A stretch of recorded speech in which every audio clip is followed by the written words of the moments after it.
Hello guys, welcome to our channel SD के classes. मैं उज्जवल। आज हम करेंगे अकाउंटेंसी का चैप्टर नंबर 2 जिसका नाम है गुडविल। चलिए शुरू करते हैं। चैप्टर का नाम है गुडविल, नेचर एंड वैल्यूएशन। इस चैप्टर में हम गुडविल के नेचर के बारे में पढ़ेंगे कि गुडविल होती क्या है, इसके क्या क्या कैरेक्टरिस्टिक्स होती हैं, और इसकी वैल्यूएशन करेंगे। वैल्यूएशन का मतलब होता है इसकी वैल्यू निकालेंगे कि गुडविल हम कैसे कैलकुलेट करते हैं। ठीक है, चलिए चैप्टर शुरू करते हैं अपना। सबसे पहले डेफिनेशन देख लेते हैं गुडविल की। तो गुडविल एक इंटेंजिबल एसेट है that represents the excess value paid during the acquisition of a company over its fair market value. ठीक है, जितनी कंपनी की वैल्यू होती है, ठीक है, उस वैल्यू से बढ़कर जो कंपनी को अमाउंट मिलती है उसी को गुडविल बोलते हैं। कुल मिला के बात यह है कि गुडविल क्या होती है, रेपुटेशन होती है किसी भी कंपनी की जो वो मार्केट में बनाती है, जितने सालों से वो काम कर रही है उस बेसिस पे, उसके कस्टमर कितने लॉयल हैं इस बेसिस पे। ठीक है, सारे कुछ फैक्टर्स होते हैं, उन फैक्टर्स को मिला के जितनी एक फर्म गुडविल बना पाती है अपनी मार्केट में, उतने ही ज़्यादा वो एक्स्ट्रा पैसा कमा पाती है अपनी मार्केट वैल्यू से। ठीक है, it arises when a company is purchase for more than the sum of its net assets. जब कंपनी क्या करती है, बेची जाती है, ठीक है, और वो ज़्यादा पैसा कमाती है किससे, अपनी नेट एसेट्स के। ठीक है, उसी को हम बोलते हैं गुडविल। जितना पैसा एक्स्ट्रा कमाया वो किस में कंट्रीब्यूट होता है या किस में काउंट होता है, गुडविल में। ठीक, आगे देखते हैं। अगला जो हमारा टॉपिक है वो है नेचर एंड गुडविल। ठीक है, नेचर ऑफ गुडविल क्या होता है। तो इंटेंजिबल एसेट, सबसे पहले दो तरह के एसेट होते हैं, टेंजेबल और इनटेंजेबल। टेंजेबल एसेट्स वो होते हैं जिनको हम देख सकते हैं, छू सकते हैं। ठीक है, इनटेंजेबल एसेट्स जिनको हम छू नहीं सकते। तो goodwill is not a physical asset like machinery और अ बिल्डिंग। गुडविल क्या है, एसिड तो है लेकिन क्या नहीं है, फिजिकल एसिड नहीं है जैसे मशीनरी या बिल्डिंग होती हैं। ठीक है, it is an intangible asset, ये एक इंटेंजिबल एसिड है representing non physical factor that add value to a business. ठीक है, ये क्या करता है, एक ऐसा फिजिकल नॉन फिजिकल फैक्टर है जो बिजनेस में वैल्यू ऐड करता है, मतलब बिजनेस की जो वैल्यू है उसको बढ़ा देता है। ठीक है, इन टर्म ऑफ मनी। उसके बाद इसका दूसरा नेचर क्या है कि ये नॉन करंट एसिड्स के अंदर आता है। ठीक है, current asset, non current asset, दो एसिड्स होते हैं। ठीक है, goodwill is a classified as a non current assets on the balance sheet. ठीक है, बैलेंस शीट में किधर आता है, नॉन करंट एसेट्स में आता है। उसके बाद valuation, goodwill valuation is subjective and often based on the future earning potential of the business. ठीक है, गुडविल क्या डिसाइड करती है कि ये कंपनी फ्यूचर में कितना पैसा कमाने वाली है, कितना ज़्यादा पैसा कमाने वाली है, वो कंपनी का पोटेंशियल शो करती है। ठीक है, किसी भी कंपनी की गुडविल उसका क्या शो करती है, उसका पोटेंशियल शो करती है। ठीक है, यहाँ तक बात क्लियर है। आगे टाइप्स ऑफ गुडविल। ठीक है, दो तरह की गुडविल होती हैं, एक होती है परचेज गुडविल और दूसरी होती है सेल्फ जनरेटेड गुडविल। ठीक है, परचेज गुडविल कौन सी होती है, जो हमने किसी से खरीदी हुई होती है।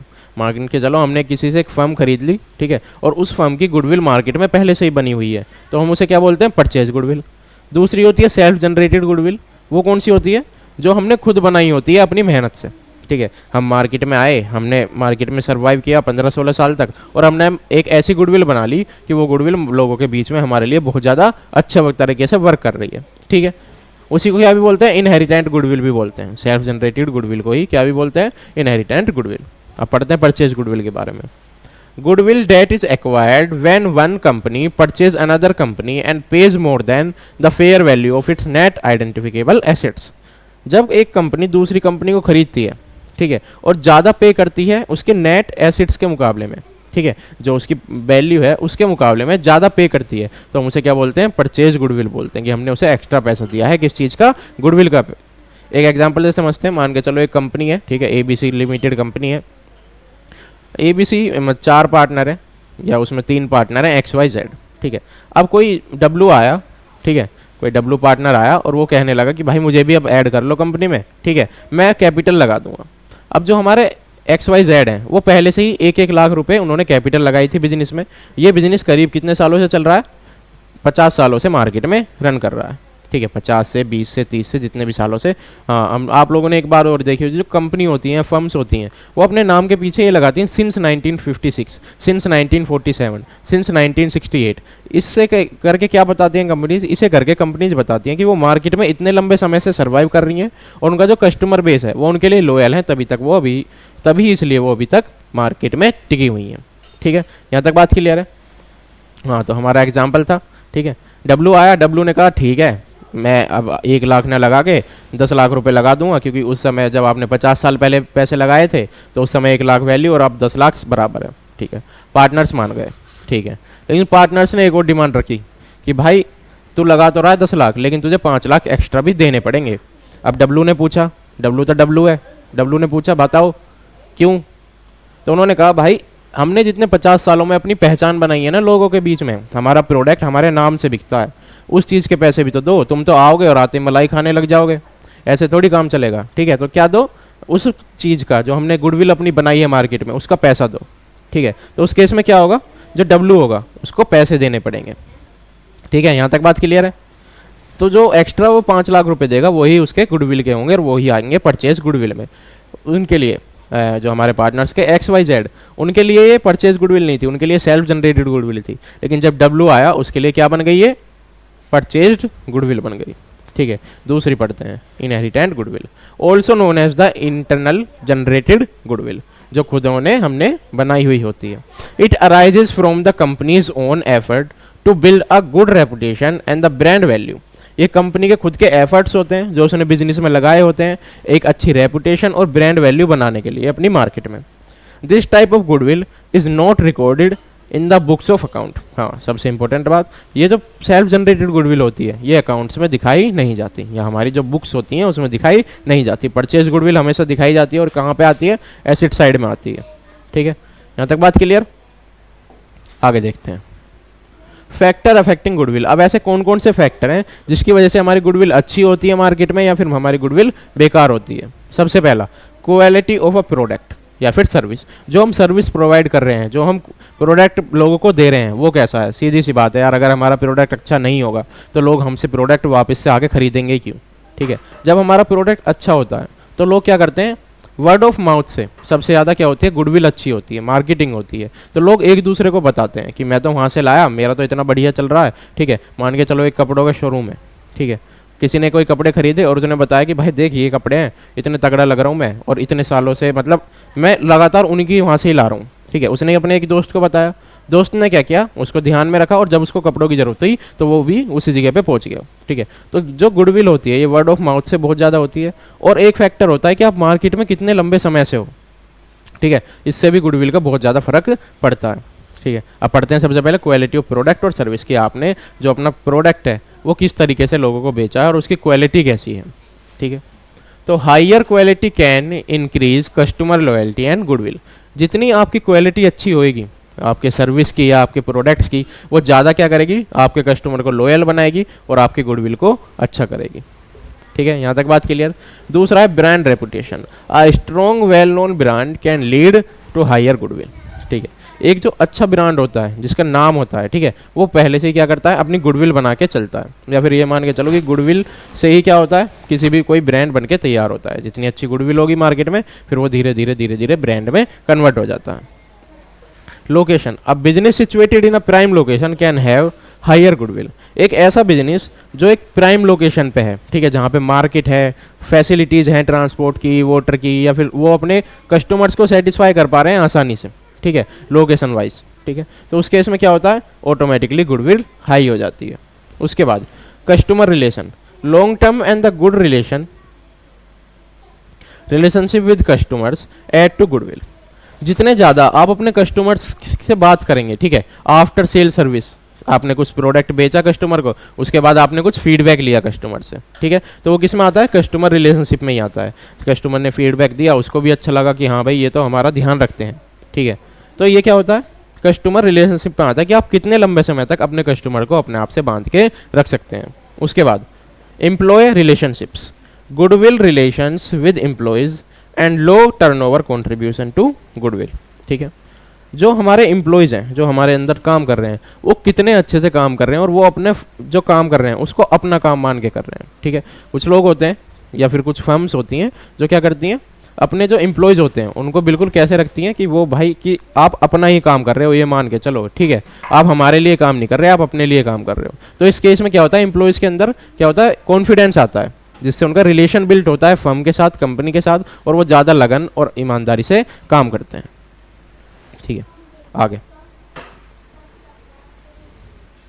वैल्यूएशन मेथड ऑफ गुडविल, ठीक है, कि गुडविल निकालने के तरीके क्या हैं। सबसे पहले तो वैल्यूएशन का मतलब होता है कि हम गुडविल कैसे निकालें, गुडविल की वैल्यू कैसे पता लगाएं। हमने कह तो दी कि हाँ भाई डब्लू आ रहा है तो 5 लाख रुपए लेके आ, तो वो 5 लाख रुपए हमने कैसे बताए, किस बेसिस पे बताए उसे, ठीक है। सबसे पहले 3 तरीके होते हैं गुडविल निकालने के। There are several methods of valuation of goodwill including, सबसे पहला होता है एवरेज प्रॉफिट मेथड। कौन सा होता है? Average profit method. इस मेथड के अंदर क्या होता है, goodwill is valued based on the average profit of the business over a certain number of years. पिछले कुछ समय में बिजनेस कितना प्रॉफिट दे रहा है, या पिछले कुछ सालों में बिजनेस एक कितना एवरेज प्रॉफिट दे रहा है, उस बेसिस पे हम क्या करते हैं, वैल्यूएशन ऑफ गुडविल कैलकुलेट करते हैं। कौन से मेथड से? एवरेज प्रॉफिट मेथड से। इसका फॉर्मूला होता है goodwill is equals to average profit into number of year purchase, ठीक है। जो नंबर ऑफ ईयर परचेज होता है, ठीक है, ये हमेशा क्वेश्चन में गिवन होता है, ठीक है। तो इसके लिए कोई इतनी बड़ी बात नहीं है कि हम इसे कैसे निकालेंगे, हमेशा ही हर क्वेश्चन में number of year purchase given ही होता है, ठीक है। आगे जो दूसरा मेथड होता है वो होता है super profit method. This method consider difference between the actual profit and the normal profit of a business. Business का एक्चुअल प्रॉफिट कितना है, ठीक है, और वो नॉर्मली कितना प्रॉफिट कमाती है, इन दोनों के बीच का डिफरेंस हमें कौन बताता है? सुपर प्रॉफिट मेथड बताता है, ठीक है। दूसरा तरीका होता है गुडविल निकालने का सुपर प्रॉफिट मेथड। तो सुपर प्रॉफिट मेथड का फॉर्मूला क्या होता है? Actual profit minus normal profit, सीधी सी बात है, ठीक है। जब दोनों का अंतर निकालना है तो क्या कर देंगे? माइनस कर देंगे। Super profit is equals to actual profit minus normal profit, ये तो होता है सुपर प्रॉफिट का। अब सुपर प्रॉफिट से गुडविल निकालने का क्या होता है? Goodwill is equals to super profit into number of year purchase, ठीक है। सुपर प्रॉफिट हमने यहाँ से निकाल लिया और फिर super profit into number of year purchase हमारी गुडविल निकल के आ जाती है सुपर प्रॉफिट मेथड से। यहाँ तक बात क्लियर? आगे जो तीसरा मेथड होता है वो होता है कैपिटलाइजेशन मेथड। कौन सा होता है? Capitalisation method. अब कैपिटलाइजेशन मेथड के अंदर भी 2 आते हैं। पहला, this method involves capitalising the super profit और the average profit at the normal rate of return, कि कितना क्या सुपर प्रॉफिट था और कितना नॉर्मल प्रॉफिट है, उनका कैपिटलाइजेशन करना ही क्या कहलाता है? कैपिटलाइजेशन मेथड में आता है। कैपिटलाइजेशन ऑफ एवरेज प्रॉफिट, ठीक है, इसका फॉर्मूला क्या होता है गुडविल निकालने का? Average profit upon normal rate of return minus net assets, ठीक है। एक बार फिर, average profit upon normal rate of return minus net assets, ये हमारा फॉर्मूला होता है गुडविल निकालने का। किससे? Average capitalization of average profit से, ठीक है। यहाँ तक बात क्लियर? उसके बाद कैपिटलाइजेशन ऑफ सुपर प्रॉफिट। तो goodwill is equals to super profit upon normal rate of return, और सुपर प्रॉफिट हम देख ही चुके हैं कैसे निकालते हैं, एवरेज माइनस या नॉर्मल माइनस एवरेज से, ठीक है। कैसे निकालते हैं? Actual profit minus normal profit, ठीक है। यहाँ तक बात क्लियर है? Upon normal rate of return, ठीक। इसके बाद goodwill in a partnership firm, कि हमें पार्टनरशिप फर्म में गुडविल निकालने की जरूरत कब पड़ती है, ठीक है। सबसे पहले, in the context of partnership firm goodwill can arise in the situation such as, जब हम कोई नया पार्टनर एडमिट कर रहे हैं, जैसे अभी हमने डब्लू को एडमिट करने की बात कही थी, ठीक है। तो उस केस में हमें क्या जरूरत पड़ी? हमें गुडविल कैलकुलेट करने की जरूरत पड़ी, ठीक है। तो admission of a new partner, the new partners में ब्रिंग गुडविल इन कैश और काइंड, ठीक है। या तो नया पार्टनर कैश में ला रहा है, ठीक है, और काइंड का मतलब होता है वो पैसे ना देके कुछ और पे कर रहा है हमें, ठीक है, जैसे कोई सामान ले आया, कोई मशीनरी ले आया, कोई बिल्डिंग दे दी, इस टाइप में, ठीक है। उसके बाद रिटायरमेंट या डेथ ऑफ अ पार्टनर, जब किसी पार्टनर की डेथ होती है या फिर कोई पार्टनर रिटायर होता है, उस केस में भी हमें गुडविल निकालने की जरूरत पड़ती है, ठीक है। Goodwill is valued and adjusted among the remaining partners, ठीक है। ये क्या होती है? वैल्यू होती है और एडजस्ट करी जाती है जो रिमेनिंग पार्टनर्स होते हैं उनके बीच में, जितने बचे उनके बीच में हम क्या कर देते हैं? इसको एडजस्ट कर देते हैं। तीसरा, dissolution of a partnership firm, goodwill is sold and proceed and distributed among partners, ठीक है। जब क्या होती है? फर्म बंद हो रही होती है या फर्म खत्म हो रही होती है, तो उस केस में क्या होता है? हम पार्टनर्स में जो गुडविल होती है उसे पार्टनर्स में डिस्ट्रीब्यूट कर देते हैं, ठीक है। यहाँ तक बात क्लियर है? गुडविल चैप्टर बहुत छोटा चैप्टर है, ठीक है। थ्योरी बस इतनी ही है इस चैप्टर में। अगले वीडियो में हम क्या करेंगे? जो हमने एवरेज प्रॉफिट और सुपर प्रॉफिट या वैल्यूजाइजेशन मेथड पढ़ा, ये कैपिटलाइजेशन मेथड पढ़ा, इनके क्वेश्चन करेंगे, ठीक है। क्वेश्चन भी एक वीडियो में हो जाएंगे। इसके बाद इसमें एक बहुत इंपॉर्टेंट टॉपिक है जो पास्ट एडजस्टमेंट का। जब हम उस टॉपिक पे आएंगे, ये मतलब लगभग जो हमारी वीडियो रहने वाली है वो 4 स्लाइड्स की रहने वाली है बस, ठीक है। इसके बाद क्या होगा, हमारा अगला चैप्टर चेंज इन पीएसआर, वो भी छोटा चैप्टर है, ठीक है। तो हम जल्दी जल्दी जल्दी जल्दी अपना सिलेबस अब खत्म करने की तरफ जा रहे हैं, ठीक है। अब आज के लिए इतना ही है, मिलते हैं अगली वीडियो में। तब तक के लिए देखते रहिए हमारा चैनल SDA क्लासेस। वीडियो को लाइक करें, कमेंट करें, हमारे चैनल को सब्सक्राइब करें और ज़्यादा से ज़्यादा देखें, ठीक है, और अपने दोस्तों तक भी पहुँचाएँ। सी यू सून।